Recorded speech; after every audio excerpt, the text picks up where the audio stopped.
Before we start the talk, I thought I would make a suggestion to you.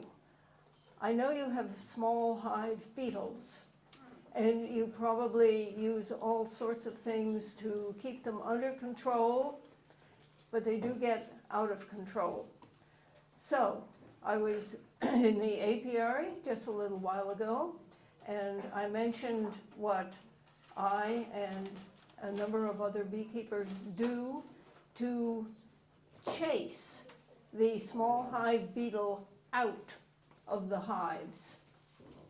First, you need to get some cheap pressed cardboard coasters, like they use in bars, coasters that are made of pressed paper. They're cheap. Go to your friendly bar and get some. Or get somebody to go to their friendly bar and get some. It is possible that they are sold in party stores, I don't know. But it's the cheap pressed paper coasters. You got that? Yeah. Okay. Then you get wintergreen oil. Do you have a secretary writing down things? Somebody's writing down things. Good. You put 3 drops of wintergreen oil on the coaster. 3 drops. If you put more on, you will chase your bees out, and that is not what you want to do. You put the coaster on the top bars of the top brood chamber. Now, it will not kill the small hive beetle. It chases them out of the hive. So you must put a coaster on every one of your hives. If you don't, what's going to happen? They'll go out of one hive and into the untreated one. Then you've got more hive beetles than you really wanted. So, the bees will chew up these cheap coasters, and you will find peculiar, sort of fluffy, weird colored rubbish. Well, go back and get some more coasters. You can tell when you need to refresh the wintergreen oil simply by picking the coaster up and giving it a sniff. And if you don't sniff very much, put some more drops on. 3 drops maximum, and put the coaster back in, and that's it. 1 coaster per hive? Yes. Yes. How long does that last? It's going to depend on a lot of things. One is going to be the size of the colony that you've got, because they are generating heat and also circulating air through. So the vapors from the wintergreen oil are going to be going through the hive and out. So depending on how hard the bees are working on their ventilation, that's what it's going to depend on. And on the brood chamber, not the super. Not the honey supers. The brood chambers, top bars of the brood chambers. Okay? Then there is one other thing that you can do. Get chickens and let them run loose. Chickens love the migrating larva and will eat the migrating larva. The chickens do not want to eat your bees, but they really love and will chase down and eat the migrating larva. Okay? Yes? Hold on, folks, keep it down, please. I'm taking carpet that comes out of a house, turning it upside down, and enclosing my bees with it, so that they don't have direct access to the ground. And it seems to be working. I have less beetles right now than I've had. Okay, well, that may work. You can give that a try. But I've given you 2 things you can do. And the nice thing about chickens is you get eggs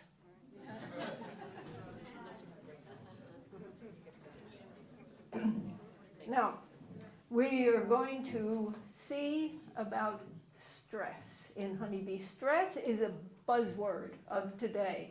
You can turn on the radio, the television, and you will hear something about, oh, the stress of this and the stress of that. And people are going to the doctors and saying, oh, doctor, I'm stressed. I need something for it.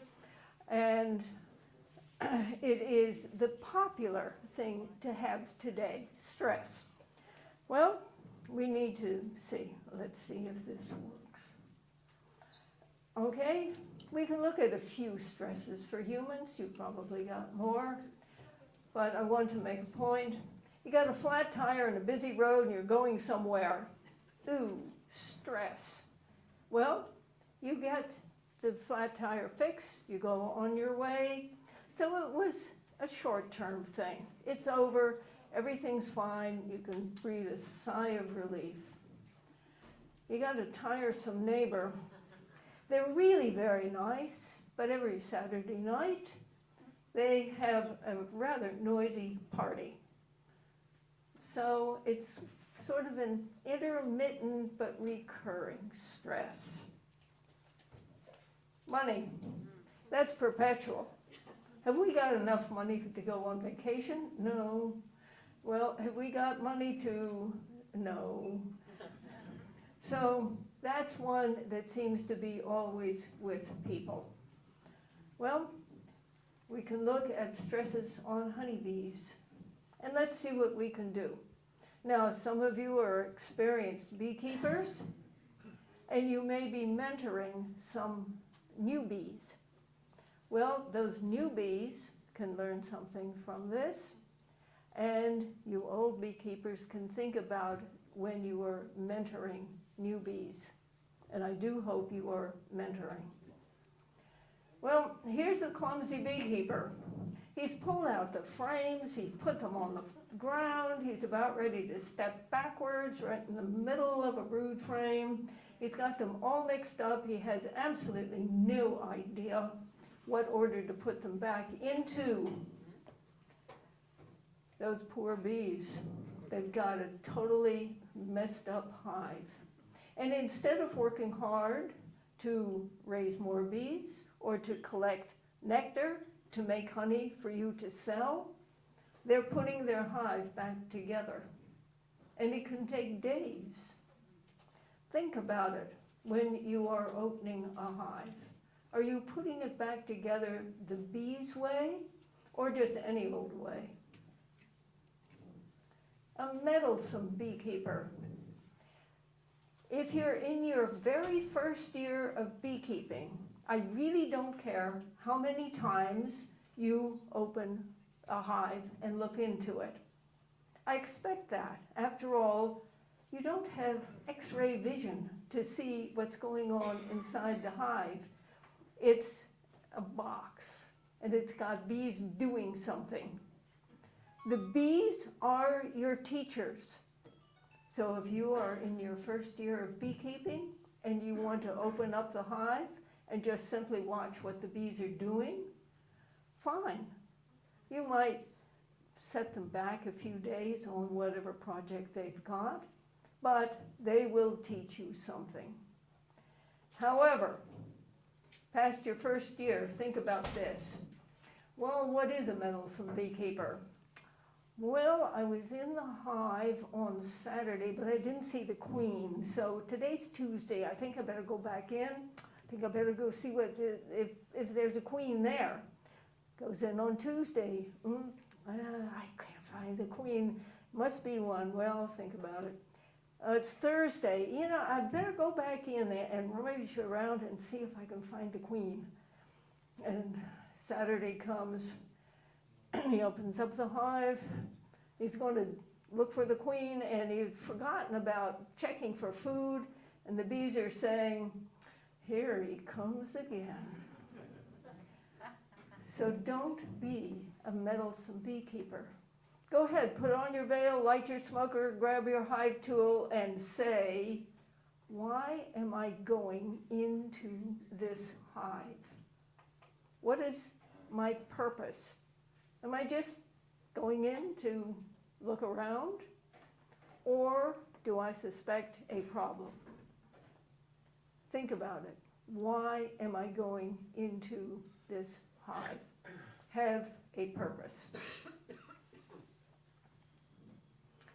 Well, some other stresses on honeybees. It's an awful lot of green there. Where are the flowers? Not there. A lack of pollen and nectar is a definite stress on the bees, the colony. If they don't find it within their close, say up to 2 miles, they'll fly farther and farther and farther until they do find something. So it's really up to you to consider, are they bringing in enough nectar, bringing in enough pollen to be able to maintain brood rearing and the overall health? So know what you're doing. Stresses on honeybees, yes, too many bees for the available pasture. That pasture was a lovely meadow with flowers last year, and this year it's a field of wheat. Not much there. So consider what is going on around you. Are houses being built? And when houses are being built, they aren't necessarily planting bee-friendly plants. They're planting green stuff, but it may have absolutely nothing to do or nothing to offer the bees. Know what's going on in the circle, 2 miles, 3 miles, around your colonies. Keep track of it. Farmers do strange things, like change their crops. Municipalities do strange things, like build developments or a big shopping center. Depending on where you live, know what's going on. Strike out in a different direction, one that you've never gone on, to see what's going on around your colonies. Keep track of it. You'd be surprised what can happen. Weather. Good old Mother Nature. Mother Nature will do what she wishes. And if you've got too much rain, the bees aren't getting out. Nectar is being washed out of flowers. Too little rain. That's an extreme case. But too little rain means the plants are not getting what they need to produce a good set of flowers and nectar in those flowers. Too warm at the wrong time and too cold at the wrong time. You hope for the bee weather you want, but Mother Nature doesn't always give it to you. So therefore, you need to be a plant watcher and a weather watcher. And when I say weather watcher, I don't mean, ooh, I think it's raining today, maybe I better take an umbrella. I mean, what happened yesterday and last month? Is it going to be too wet, too dry? What is happening with the weather over a period of time? That's what's important. So be a weather watcher, be a plant watcher, and your bees will thank you for it. Well, we don't have windmills and canals, but I sort of like the picture. It does illustrate wind and damp. Now, bees can cope with a certain amount of wind. That's okay. But damp is very, very difficult for bees to cope with. The interior of the hive, where the brood is being raised, has to be kept at a certain humidity. And the only way the bees can control the air going through the hive is by fanning their wings at the entrance or bringing in moisture to do their air conditioning, fanning, and cool the hive down. But they've got to take care of humidity. When bees eat, the adult bee will eat honey and produce, just like you do, carbon dioxide and water vapor. The water vapor must leave the hive so that the humidity in there does not become too great. The carbon dioxide actually goes down in the hive and out the front.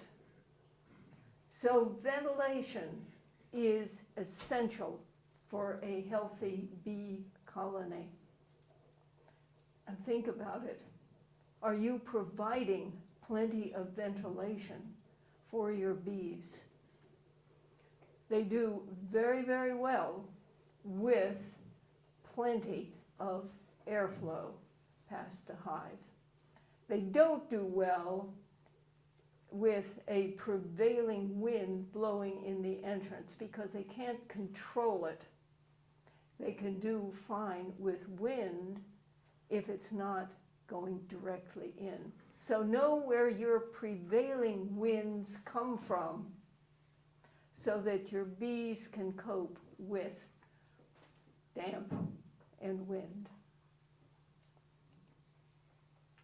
Well, what about moving hives? Some people do move hives for a honey crop, and some move for pollination. Interestingly enough, the big guys, the ones who are moving 10,000, 20,000 and more hives, do a very, very good job of moving. The ones that do the really poor job is a small beekeeper. Someone asked to move 1 or 2 hives for pollination of my garden crops. So they shove these either in the back of the car or in a pickup, and they don't pay attention to the frames banging and clanging around.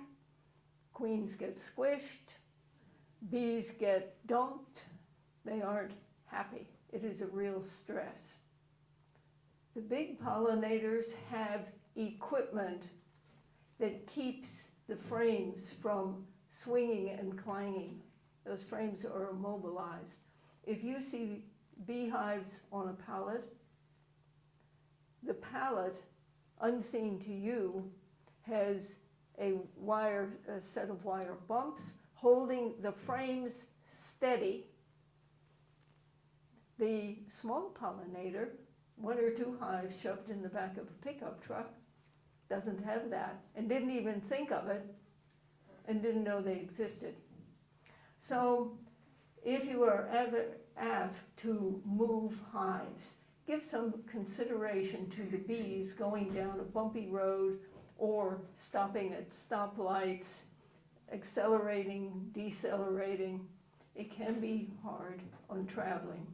Be sure your frames are going in the direction of travel and not against the travel, going clank, clank, clank, clank. You'll probably lose some points. Well, we've got a problem. We've got wax contamination. Miticides, PDB that people use for wax moth, and misuse of medicines.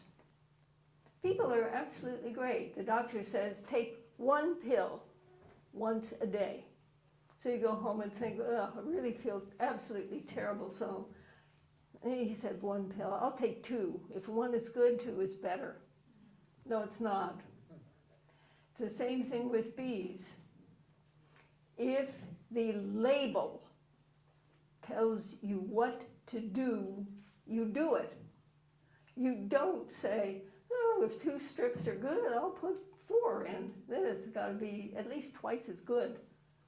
It's like the coasters I told you. You put 3 drops on, and it'll chase the hive beetles out. You put 6 drops on, you'll chase your bees out, and they don't want that. That would be a stress on your bees. Well, the people at Penn State looked at wax contamination. When I talked to the researchers last August, I said, well, how many are you up to now? And they said 171 different pesticides, fungicides, herbicides, and who knows what else. And I said, oh, well, that was a jump from 121 a couple of years ago. And they said, yes, the problem is testing for these compounds is very costly. So when we have enough money, we test for some other ones. So that's why we're up to 171. So this is March. I don't know how many they're up to now. I haven't checked with them recently. But they know the miticides are in there, in the wax, in the commercial wax. The PDB that's used for wax moth, the directions say, well, air out the comb for a few days and it'll be fine. No, it's not. The wax actually is a very, very interesting substance. It has many, many chemical compounds in it. And when these wax moth compounds and the herbicides, fungicides, pesticides get into the wax, they actually chemically combine and do not exit the wax. So if you think airing out for 2 or 3 days after the PDB treatment got rid of it, it got rid of a lot of it, but there is still some in there and you can't smell it because frankly human beings are not very good sniffers. Dogs and bears are vastly better. So one sniff of your wax is not going to tell you if it's got PDB in it. So think about it. The wax is contaminated.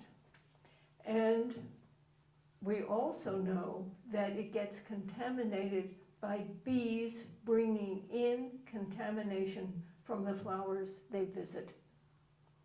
So it is a good idea to rotate your comb out. If you can do it every 3 years, that would be very good for your bees. The bees will cope with that rotation much better than just leaving the comb in there forever. Remember, the cocoons that are in there hold various compounds in them also. So you have not only the wax, but those leftover cocoons. Not good. Well, diseases. Any of the diseases, the viruses, are extremely difficult to cope with. Chalk brood usually appears and disappears by itself, but in the meantime, the bees have to cope with it. So it is a stress. The bacterial diseases, yes. Think about the American foul brood. That is a fatal stress. Harassed by critters. Well, that little blue beetle is not exactly what the small hive beetle looks like, but it's the only little beetle I could find to put on the slide. So, small hive beetle, yes, it is a stress. The bees cope with it with their prisons, their propolis and wax prisons, but Every time you go into the hive, you break open the prisons, and the female small hive beetle says, lay eggs, I gotta lay eggs. We don't know why, but that is what they do. So that every time you are disturbing the colony, you put the small hive beetle into a panic and are increasing the problem. A very good reason to say, why am I going into this hive? Mice can move in, especially if it's a weak colony and poor defenses, and it's out in a rural area. Mrs. Mouse can move in because it's a nice dry place to live. Bears, I've got bears. I don't know whether you've got bears down here. But any critter that would be, have you got skunks? Oh, yes. Skunks can really make a colony very stressed because the skunk will come tonight, and that was a really easy dinner. So we'll come back tomorrow night, and by the third or fourth night, you got a very stressed and very upset colony. You go into it and wonder why these bees are absolutely nasty. Look for the skunk signs, scratches on the surface of the hive by the entrance. The ground may be torn up around.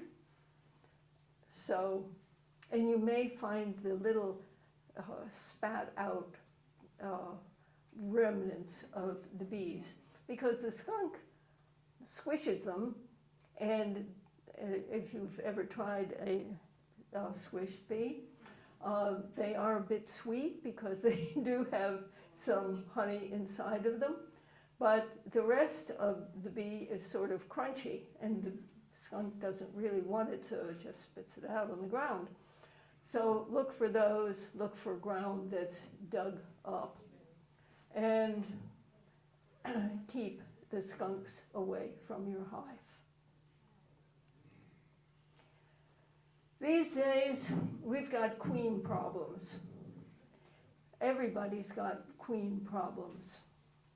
In fact, in the UK and Canada and the United States, one of the big questions is, what's the matter with our queens? We are getting supersedure, and has increased enormously. We've got queens that come, lay, lots of eggs, everything fine, and then she fizzles out. We don't know what is going on. Is it wax contamination? Is it pesticides, herbicides, fungicides, other sides? We don't know. But the researchers are looking into it as to what the problem is with the queens. One day we'll find it. In the meantime, pay careful attention to the performance of your queen. If she seems to be failing, you can be sure that two things are going to happen. A small hive beetle can move in very easily, but so can wax moth. So you have a declining colony, and you end up with no colony and a mess to clean up. The wax moth is actually Mother Nature's house cleaner. She will clean up abandoned nests of honeybees. In trees, you wonder, well, what happens to bees living in trees? Well, if they die, the wax moth is going to move in. All of that old wax will be destroyed. No more disease. The bees that move into that hollow tree from a swarm will construct fresh new wax. and that's good. So sometimes we have to thank the wax moth, even though they do make a dreadful mess. Well, what can you do? I've poured a bunch of ideas into your head. Consider the stresses on your colonies. Make some decisions. Are you going to say to yourself, why am I going into this hive? And take action. Put your smoker out, hive tool away, take your veil off, and say, I can't think of a good reason to go into that hive. Or maybe you do have to go in and find out if you've got a queen that is fizzling out and you need to get a new queen for it, so that you don't end up with no hive at all, no colony, no queen, no honey. Thank you.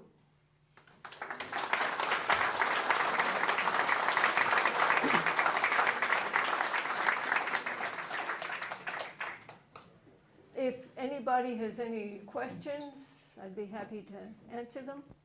Yes? I was wondering of the strength of the wintergreen. Like, a lot of times you'll get essential oils and you don't know the strength at all. Is there any way to tell whether you have pure wintergreen or diluted? The best thing,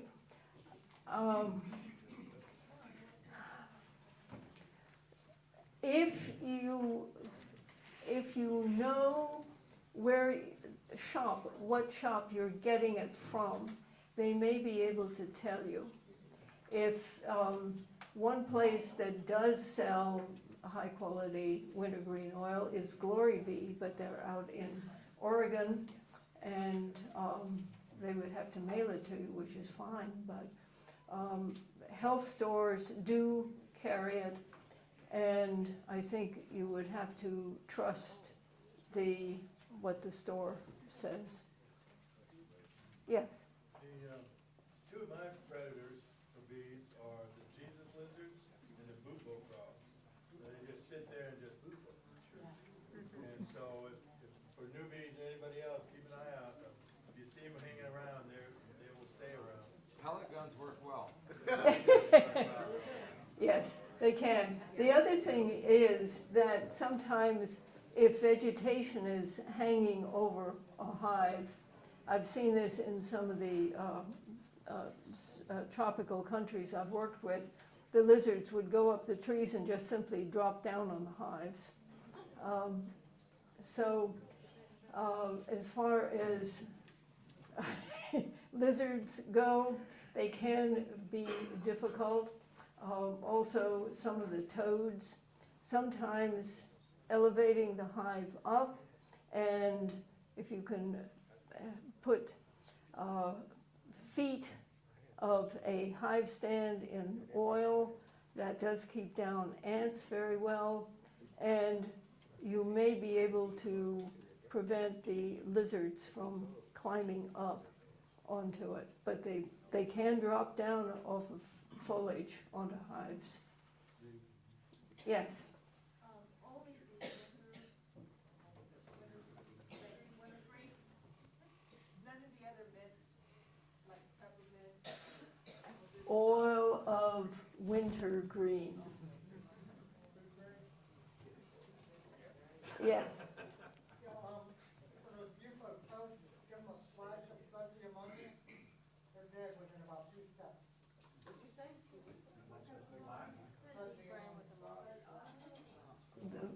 You don't have locust frogs up there in Virginia, though, I don't No, believe, do you? they don't have those. No, I didn't No. think they had those up there.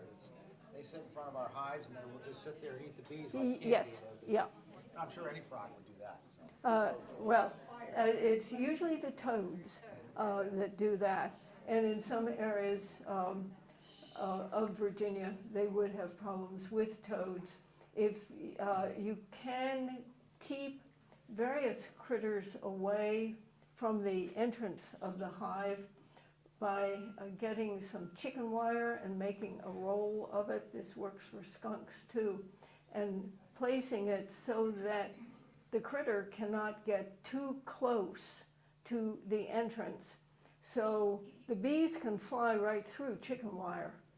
So the bees will fly, and if you can get the bees to fly up, the toad cannot do anything about it. Yes. The bufo toads are poisonous and invasive.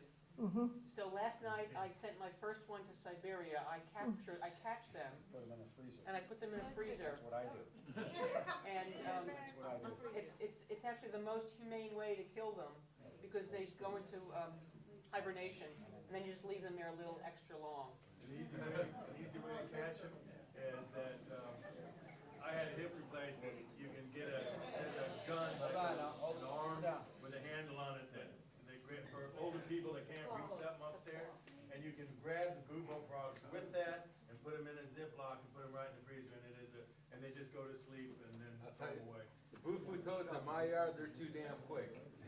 I go within 10, 15 feet and they're hopping up underneath and getting gone. I use a fishnet or my hands. What'd you do? Yeah, You got a question over there? yes. Fishnet. Yes. Where, I missed the question. Oh, no, he's over there. There we go. Oh, yes. A lot of commercial beekeepers like to make the pallets with screens. Yes. What effect it will do on the hive? You mentioned a lot about the dampness in the hive. Yes. Is it not causing more problems for the hive? No, it makes it easier for the bees to ventilate. What about the water, the moisture in the ground? If it's too close like this? Yeah, if it's too close, then you want to, Commercial guys, because they put on the pallet everywhere. yes, but they aren't necessarily putting it in a damp place. So, if, After rain. But it's a lot of rain. if it's a lot of rain,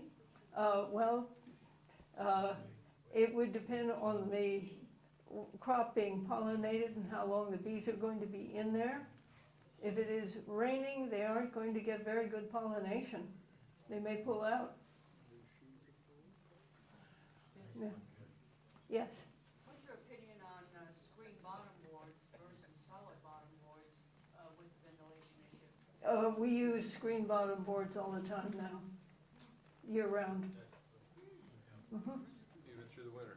Oh, yes, yes. And are you in Florida? No, I'm in the mountains of Virginia, northern part. And it is, yes, it is cold. Yep, one morning I got up to go feed the horses and the thermometer said 0 and the wind chill said -8. And I said, it's cold out there. But that was not the only morning that it said that. We had You don't many put a more. plate in during the winter then? No, just fine. It doesn't, the bees don't keep moving up to get away from the draft coming up? No, you've got to remember the dynamics of the winter cluster. During the winter time, we definitely, during the months of, you can say November, December, January, February, and even March, and the bees will spend a lot of time at night in their winter cluster, and the dynamics of the winter cluster work very well if you have what you should have, a strong colony. If you've got a real wimpy colony, it's not going to make it through the winter anyway for other reasons. So we've all, screen bottom boards are the way to go, and we are using even screened inner covers. And maybe you should explain how that vortex works, how the bees travel from the inside to the outside. Well, it's more complicated than that, actually. It's the winter cluster is not a simple, does not have simple dynamics, because you do have circulation of bees from the outer to the inner core, but you also have your filling station bees, which are going to get honey and bring it back. And so several things happen at a point. Those filling station bees will stay in the cluster, and the cluster does have a circulation to keep, you could say the inner bees are generating heat, but so are bees in the outer core. Generation of heat comes from eating honey and being able to move the muscles in the thorax. The thorax is where the muscles can work. Muscles, when in motion, doing something, generate heat, even with what we would call cold-blooded insects. All they have to do is to move their wings. And bumblebees do this. A bumblebee caught on a flower on a chilly night will simply go to sleep there. And when the morning starts to warm a bit, the bumblebee will start to shiver the thorax muscles and warm herself up and fly away. And bees do exactly the same thing. They shiver the muscles in the thorax to generate heat. So you've got heat being generated, heat being transferred within this cluster, and warming the bees that are coming, the filling station bees that are coming back. So it gets a little more complicated than just a transfer in and out, in and out. Yeah. I tried to. How many hives do you have? Right at the moment, after the winter we've had, I might have nothing. I don't know. I did not have a single day in February to even get there. We've had snow and ice on the ground, and all I can do is hope. I have my bees in a teaching apiary. It is on a farm near home that is being used for youth activities, Boy Scouts, Girl Scouts, school groups, church groups, who come and participate in various activities on this farm. And the beekeeping is one of them. I like to run about 10 hives. Yes, those hives are stressed, but those hives are not there for honey production. I did, when I lived in Maryland before I moved down to Virginia, I did run about 50 hives for honey production. But when I had this opportunity, when I moved to Virginia, of being able to use the bees for teaching beekeepers and for working with youth groups. The nice thing about the facility is there is a sustainable vegetable and flower garden as part of the activities. So I do the bee bit with pollination, and then I send them over to the gardens where the bees are working, and it works great. Do you feed them in the wintertime? I want to have at least 60 pounds of honey or honey from sugar water in the hive at the end of October. That is what I do. Now, I am fortunate in living in an area where we have goldenrod. The aster blooms until frost comes. But if I've got that much in the hive, I do not have to feed in the winter. And that is my goal. And that carries them for the winter, from October on? Yes, Wow. yes, end of October. 60 pounds, my goodness. Yes. Don't get too cold. And that 60 pounds, don't get the bears in there? When, excuse me, when I am teaching, and I'm in the middle of teaching new beekeeper classes right now. We've had a few snow days, but I tell new beekeepers, and you have to do this all throughout Virginia and Maryland and West Virginia and Pennsylvania and the Carolinas. First, you put up your bear fence, and then you get your bees. If you don't, I tell them, do not telephone me and say, oh, the bear's got my bees, because I will say, I told you so, and hang up.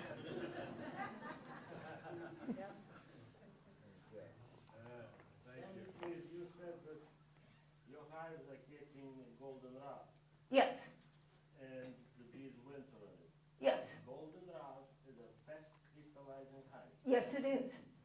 So don't you have a problem No, with the bees? no. They can use it just fine. Don't they get overloaded, the guts, because they have to use a lot more? The crystallization has nothing to do with the residues in the gut. The crystallization is no more than crystallized glucose. Yeah, but they have to produce more water to dilute the crystals. They are actually generating enough moisture to where they can use that. In Russia, I am from Russia. Yes. Crystallization of the honey Mhm. was always the biggest problem and number one of the bees dying in the winter. They would defecate in the hive, because the honey would be crystallized. They cannot consume. Maybe in your area, in a normal winter, they have 3-4 times, at least every 2 weeks, they can go out and clean themselves in a normal winter, correct? But if it's a hard winter, then you will see what will happen with it. The honey will get hard like a rock, and they couldn't use it. If they can go out and clean themselves every 2 weeks, which is inconvenient, then it's okay. If they can't, they can't survive on hard honey. That's why we always took all the honey and gave them 80% of sugar water. So they would winter, and in the spring, they would come up to the top where the normal honey is. Yes. Then in the spring, it's no problem. They go get water, dilute it, eat it. Yes. So goldenrod honey gets hot. Yes. Not good, correct? Well, it does crystallize quite rapidly. Yes. And the bees seem to be able to cope with it quite well. If they can fly out every 2 weeks, out to come back to clean, to take a poop. If they don't cannot go out to poop. Yeah. Yes. How often do you recommend going into the hive? What was the question? She asked, how often do I recommend going into a hive? Well, it is going to depend on what I see at the entrance. There's a wonderful book, it's a British book, it's called At the Hive Entrance, and it's by Storch. And it's a really very, very nice book, because he advocates looking to see what's going on at the entrance before you do anything. And that's what I do. Do I see bees coming in with pollen? That means that, one, there's pollen-producing plants blooming, because I'm a weather watcher and a plant watcher. And if I see plenty of pollen coming in, I know there's brood. When you see a bee coming in with nothing, you don't know whether she's bringing water, nectar, or nothing.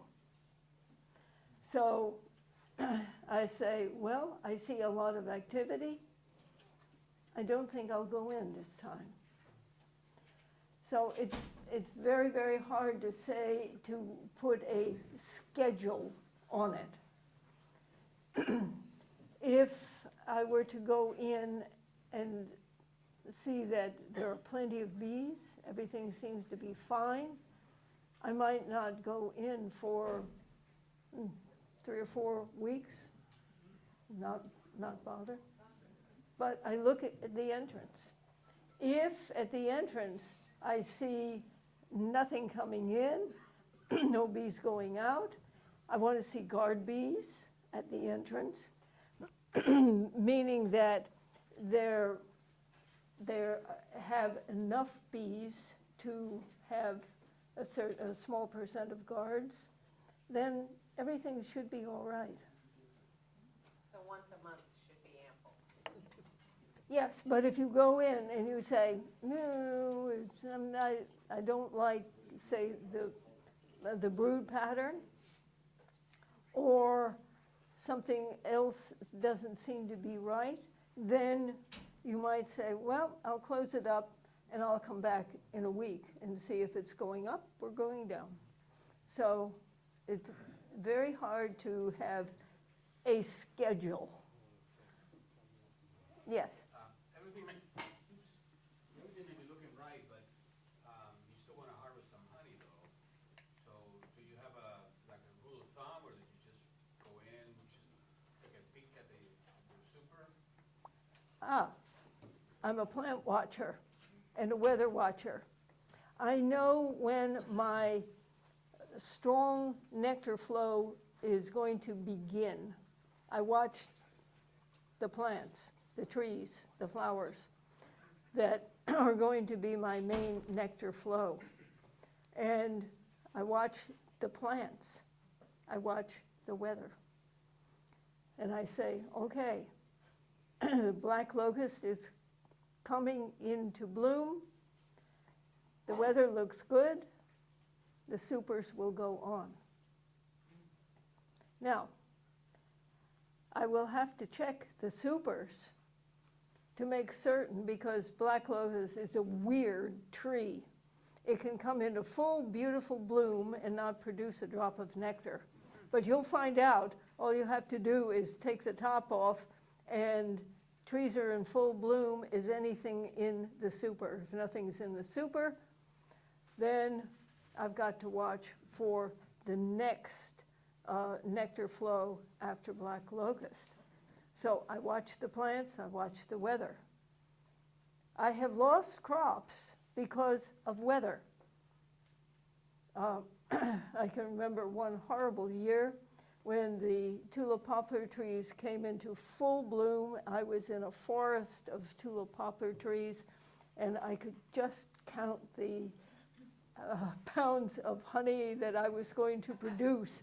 So on went the supers, and I went on to bed, and during the night we had a rain and windstorm, and I came out the next morning. The ground was covered with tulip poplar petals. I pulled the supers off because I knew that there would be enough sustainable flowers for the bees, but I also knew I wasn't going to make any honey that year. There it was on the ground. Not good. So that's why I keep saying weather watcher, plant watcher.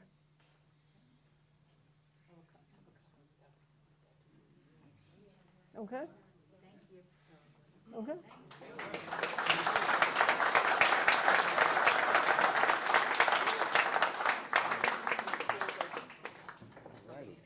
Thank you, Ann. Yeah.